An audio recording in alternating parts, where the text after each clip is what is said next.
నా హృదయపూర్వక నమస్కారం.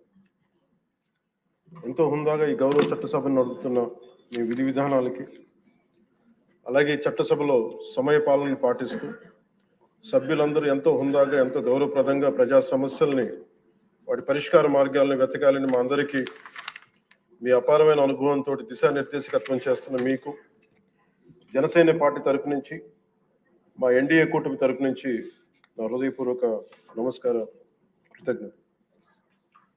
సాంకేతికంగా ఇది 3వ బడ్జెట్ సమావేశం అయినప్పటికీ పూర్తి స్థాయి బడ్జెట్ సమావేశంగా ఇది 2వది.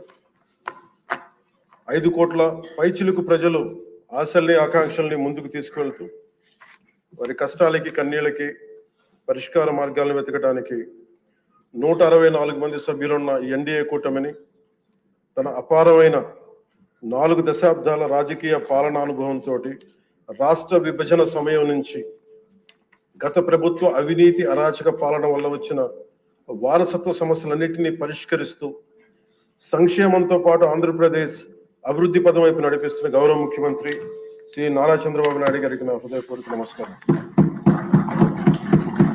మంత్రివర్గ సహచరులకి, తోటి శాసనసభ్యులకి నమస్కరిస్తాను. ఇంకో 3 నెలల్లో 2 సంవత్సరాల పాలనని పూర్తి చేసుకోబోతున్న ఎన్డీఏ ప్రభుత్వం చాలా కాల పరీక్షలను తట్టుకొని ఒక అరాచక పాలన ఎదుర్కొని ఎన్నికల సమరంలో విజేతగా నిలబడింది. మనల్ని గెలిపించి ఈ నేలకి సేవ చేసిన భాగ్యం కలిగించినందుకు 5 కోట్ల రాష్ట్ర ప్రజలకు కృతజ్ఞత చేతులెత్తి నమస్కరిస్తున్నాను. రాష్ట్ర ప్రజలకి అండగా నిలబడుతున్న టీడీపీ, బీజేపీ, జనసేన పార్టీల నాయకులకి, కార్యకర్తలకు కూడా నా నమస్కరిస్తున్నాను.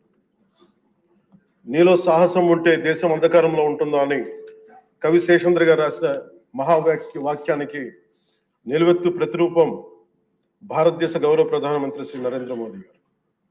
వారు అందిస్తున్న సహకారానికి ఎన్డీఏ కూటమి తరఫున, ఆంధ్రప్రదేశ్ రాష్ట్ర ప్రజల తరఫున నా హృదయపూర్వక ధన్యవాదాలు తెలియజేస్తాను. ఆంధ్రప్రదేశ్ రాష్ట్ర ప్రథమ పౌరులు, రాజ్యాంగ సంరక్షకులు, రాజ్యాధినేత justice, former supreme court justice S Abdul Nazeer గారు చేసిన బడ్జెట్ ప్రసంగం చాలా ప్రేరణించింది. ఆంధ్ర రాష్ట్ర భవిష్యత్తుకు బలమైన పునాదులు వేస్తుంది. వికసిత్ భారత్లో భాగంగా వికసిత్ ఆంధ్రప్రదేశ్ లక్ష్యంగా సాగింది. గౌరవ రాజ్యపాలకులు శ్రీ అబ్దుల్ నజీర్ గారు బడ్జెట్ ప్రసంగం వింటున్నంతసేపు ఆద్యంతం భారతరత్న శ్రీ అటల్ బిహారీ వాజ్పేయి గారి మాటలే నా మనసులో మెదిలినాయి. వారు అన్న మాటలు, Bharat needs a government that cares, Bharat needs a government that will reach out to the last person in the last. ఆ స్ఫూర్తితోనే గౌరవ ముఖ్యమంత్రి శ్రీ నారా చంద్రబాబు నాయుడు గారి నేతృత్వంలో నడుస్తున్న ఎన్డీఏ కూటమి ప్రభుత్వం దివ్యాంగులకి ఇచ్చే పెన్షన్లు 3,000 నుంచి 6,000కి చేశారు. మంచం నుంచి లేవలేని దివ్యాంగులకి 6,000 నుంచి 15,000 అందిస్తున్నారు. సామాజిక పెన్షన్లు 3,000 నుంచి 4,000కి పెంచారు. రాష్ట్ర వ్యాప్తంగా 63.25 లక్షల మందికి ఈ పెన్షన్ల ద్వారా 2,738 కోట్ల రూపాయలు అందజేస్తున్నారు. ప్రతి విద్యార్థికి 15,000 రూపాయల చొప్పున 67 లక్షల విద్యార్థులకు సంబంధించి 42 లక్షల తల్లుల ఖాతాల్లోకి నేరుగా 10,000 కోట్లు జమ చేశారు. మెగా డిఎస్సి ద్వారా 16,000 ఉపాధ్యాయ పోస్టులు భర్తీ చేయడం, మెగా పేరెంట్స్ టీచర్స్ మీటింగ్స్ పెట్టడం, విద్యార్థుల మధ్యాహ్న భోజన పథకానికి అపరాహ్న పూర్ణ మహాతల్లి డొక్కా సీతమ్మ గారి పేరు పెట్టేందుకు గౌరవ మంత్రివర్యులు శ్రీ నారా లోకేష్ గారికి నా అభినందనలు, ధన్యవాదాలు తెలియజేస్తాను. మనకి అన్నం పెట్టే రైతాంగం కష్టాలు, కౌలు రైతుల కన్నీటి కథలు, అప్పులు, మరణాలు విన్నప్పుడల్లా ఆధునిక మహాభారతంలోని పంక్తులు జ్ఞప్తికి వస్తాయి. పొలాల కోరిక ఏమిటి? పంటలు పండించి మనిషి ఆకలి తీర్చాలనే కదా అని దున్నే రైతు అనుకుంటా ఉంటే, అందరి ఆకలి తీర్చడం కోసం దుక్కి దున్నే నా ఆకలి ఎలా తీర్చుకోవాలో నాకు తెలియడం లేదు. నా బతుకొక సున్నా కానీ నడుస్తున్నా. చెట్టుగా ఉంటే ఏడాదికి ఒక వసంతమన్నా దక్కేది, కానీ మనిషిని అన్ని వసంతాలు కోల్పోయానని రైతు బాధపడతా ఉంటే, అలాంటి అన్నం పెట్టే రైతాంగాన్ని గత ప్రభుత్వం రైతుల నుంచి కొనుగోలు చేసిన ధాన్యానికి 1,674 కోట్లు చెల్లించకపోతే గౌరవ ముఖ్యమంత్రి శ్రీ నారా చంద్రబాబు నాయుడు గారి నాయకత్వంలోని ఈ ఎన్డీఏ కూటమి ప్రభుత్వం వచ్చిన వెంటనే 1,674 కోట్ల బకాయిలు చెల్లించింది.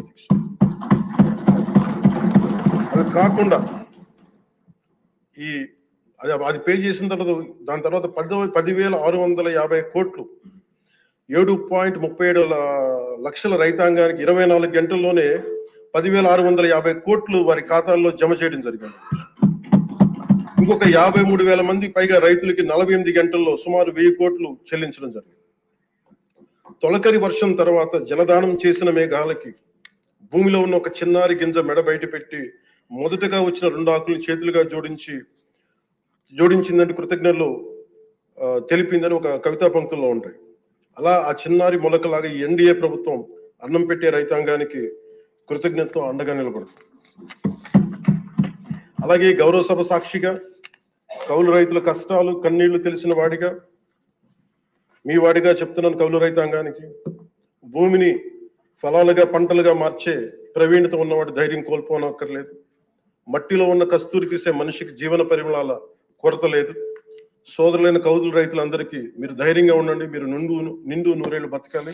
మీకోసం ఈ ప్రభుత్వం నిరంతరం పనిచేస్తుందని తెలియజేసుకుంటున్నాను అధ్యక్ష. ఉమ్మడి ఆంధ్రప్రదేశ్ మాజీ ప్రభుత్వ ఉద్యోగి కొడుకుగా ప్రభుత్వ ఉద్యోగులు వారి నిరాశ నిస్పృహలు నేను అర్థం చేసుకోగలను. వారి ప్రతిభకి అనుభవానికి సమర్థతకి గుర్తింపు రానప్పుడు ఏమనుకుంటాను ఈ కవితా పంక్తులు తెలియజేస్తాను అధ్యక్ష.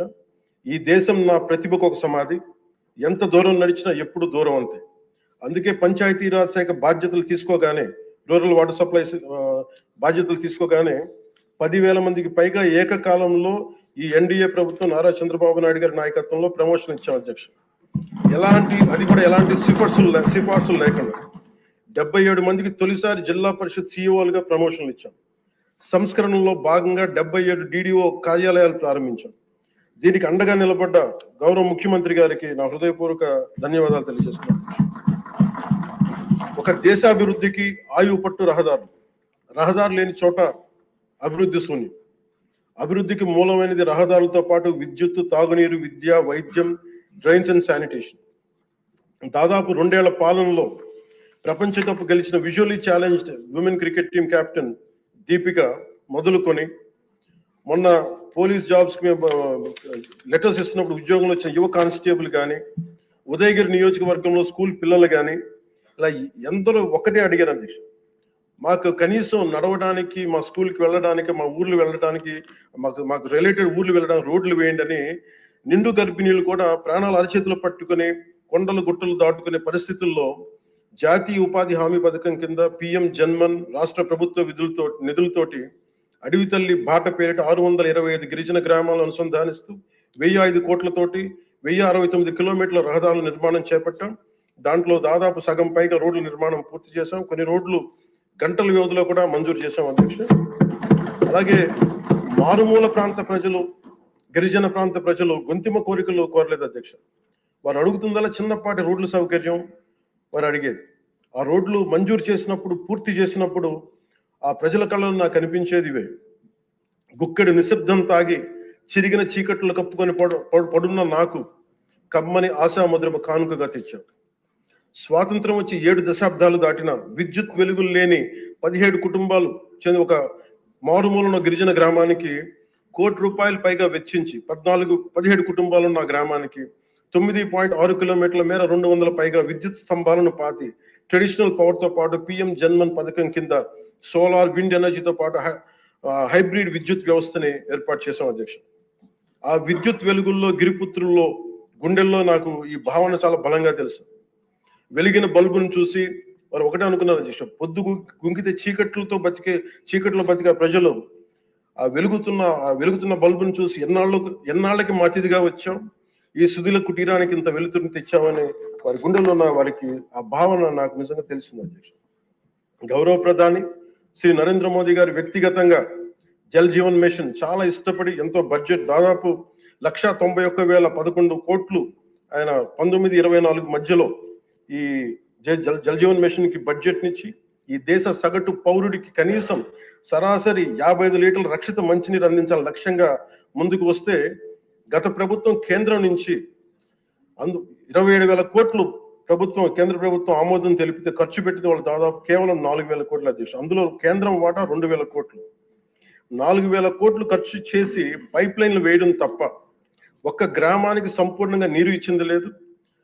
జైజీవన్ ముగిసే నాటికి అలాటెడ్ 27,000 కోట్లు వాళ్ళు ఖర్చు పెట్టింది మినహాయిస్తే 23,000 కోట్లు వినియోగించుకోలేపారు అధ్యక్ష. అలాగే అది ఎక్స్పైర్ అయిపోయిన తర్వాత కూటమి ప్రభుత్వం నారా చంద్రబాబు నాయుడు గారి నాయకత్వంలో అధికారంలోకి వచ్చిన తర్వాత ముఖ్యమంత్రి గారు కూటమి నేతలందరూ కలిసి కేంద్ర నాయకత్వాన్ని అడిగి ఇంకొక పొడించుకోగలిగారు. ఈ ప్రయత్నంలో 1,242 కోట్లతో Uddanam, Dhone, Pulivendula multi village project schemes ని మే నాటికి పూర్తి చేయాలని లక్ష్యంతో ముందుకు వెళ్తున్నారు అధ్యక్ష. అలాగే ఈ కొత్త సంవత్సరంలో కూడా కొత్తగా ఇంకొక 5 జిల్లాలు ఈ ఎక్స్టెండెడ్ పీరియడ్ లో కొత్తగా 5 జిల్లాల పరిధిలో 7,910 కోట్లతోటి వచ్చే 2 ఏళ్లలో పూర్తి చేయాలని లక్ష్యంగా పెట్టుకున్నాం అధ్యక్ష. చిత్తూరు, ప్రకాశం, పల్నాడు, ఉభయ గోదావరి జిల్లాలో చేపట్టిన పనులు పూర్తయితే వచ్చే 30 ఏళ్లలో 1,21,00,000 ప్రజల రక్షిత మంచినీటి అవసరాలను తీరుస్తుంది. మిగిలిన 960 కోట్లతోటి మల్టీ విలేజ్ స్కీమ్స్, అలాగే నీటి ఎద్దడి తీవ్రత ఉన్న పంచాయతీ మంచినీటి సమస్యను తీర్చే విధంగా గౌరవ సీఎం గారి ఆధ్వర్యంలో ప్రణాళికలు సిద్ధం చేస్తున్నాం అధ్యక్ష. గత ప్రభుత్వపు అరాచక, అసమర్థ, అవినీతి పాలన వారసత్వపు సమస్యలు ఎంతో ఎన్డీఏ ప్రభుత్వానికి చాలా పెను సవాల్గా మారినాయి. కానీ ముఖ్యమంత్రి గారి పరిపాలనా అనుభవం అన్నింటిని అధిగమిస్తూ ఇచ్చిన మా ప్రతి మాటని నిలబెట్టుకుంటూ ముందుకెళ్తున్నాం. సంక్షేమం, అభివృద్ధి రెంటిని సమన్వయపరుచుకుంటూ ముందుకు వెళ్తున్నాం. నిన్న గవర్నర్ గారి ప్రసంగంలో అదే ప్రస్ఫుటంగా గోచరించింది. అలాగే ఈ సందర్భంలో గవర్నర్ శ్రీ అబ్దుల్ నజీర్ గారి వ్యక్తిత్వం గురించి ప్రత్యేకంగా చెప్పుకోవాలి అధ్యక్ష. Is a great scholar, legal luminary, a humanist, a devout religious man with a respect for all religions and a great patriot. People of Andhra Pradesh and our NDA government is fortunate for having him as our beloved governor Adesh. అలాంటి ఉన్నతమైన వ్యక్తి ముందు ఆ 11 మంది సభ్యులు వారి ప్రసంగ సమయంలో వెల్లోకి వచ్చి రభస చేసిన విధానం చూస్తే నాకు ఒకటే అనిపించింది అధ్యక్ష, హనుమంతుడి ముందు కుప్పి గంతులు వేయడం ఏంటి. అలాగే 151 నుంచి 11 సభ్యులకి పడ్డ వారిని చూసి మనం అందరం కూడా నేర్చుకోవాల్సింది, గుర్తుపెట్టుకోవాల్సింది అది భారతరత్న వాజ్పేయి గారి మాటల్లో, democracy rest on one belief and that is when leaders cannot solve the problems, the people will. అందుకని ఇది మనం చాలా జాగ్రత్తగా మన భారతరత్న వాజ్పేయి గారి మాటల్ని మనం తీసుకోవాలి అధ్యక్ష. అలాగే under guidance of honourable CM deputy CM honourable CM Shri CBN Chandrababu Naidu garu ఈ భారతరత్న వాజ్పేయి గారి మాటల్లోనే వారు దాన్ని తెలియజేస్తాం అధ్యక్ష. The challenges we are facing ahead, మనకున్న ఛాలెంజెస్ కానీ ఉన్న సమస్యలన్నింటినీ భవిష్యత్ వికసిత్ ఆంధ్రప్రదేశ్ దిశగా ఎలా వెళ్ళాలి అని అనుకుంటే అది వాజ్పేయి గారి మాటలను చెప్తాను అధ్యక్ష. It's no problem we cannot tackle, no challenge we cannot face, no opportunity we cannot seize. Jai Hind and Jai Bharat.